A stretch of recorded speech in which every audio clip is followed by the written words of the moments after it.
With good news for today from Baptist Press, I'm Brandon Porter. Most Protestant pastors say every church should strive to achieve racial diversity, but few are achieving it. A new study conducted by Lifeway Research surveyed 1,000 Protestant pastors to learn their view on race and racial reconciliation in the church. The findings reveal some gaps among churches, including the difference between what pastors say they want for their churches as far as racial diversity and what their churches actually look like. There are also differences between what African American pastors are doing to lead their churches toward racial reconciliation and what steps white pastors are taking toward the same end. Perhaps one reason pastors care so much about pursuing racial diversity is that they recognize racism as a threat to the church today, much like it was a threat to first-century churches when the Apostle Paul frequently addressed divisions between Gentile and Jewish Christians, according to Lifeway. With recent rises in conversation surrounding critical race theory, one may expect it to be a larger concern than racism for pastors.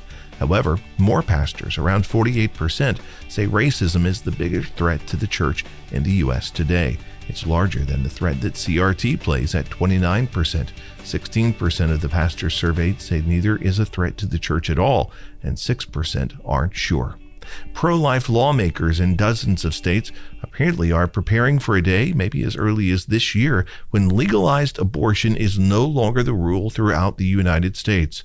Legislators in 34 states have introduced at least 175 abortion-related bills, mostly pro-life proposals, already in 2022. That's according to the Americans United for Life organization.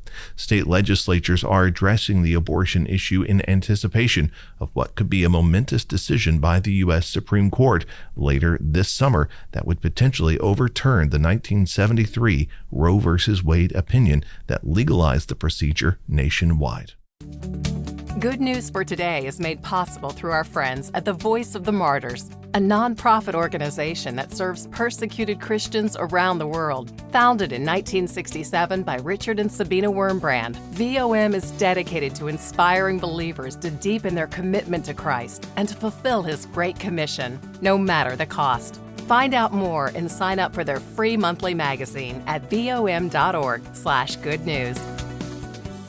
Rick Lance, a leading voice among Baptists in Alabama, says he was recently reminded of the relevant message of 18th century evangelist George Whitefield.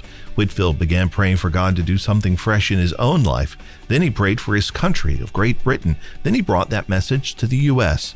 Lance writes about Whitefield's message in a first-person piece on Baptist Press. Thanks for listening to Good News for Today. I'm Brandon Porter.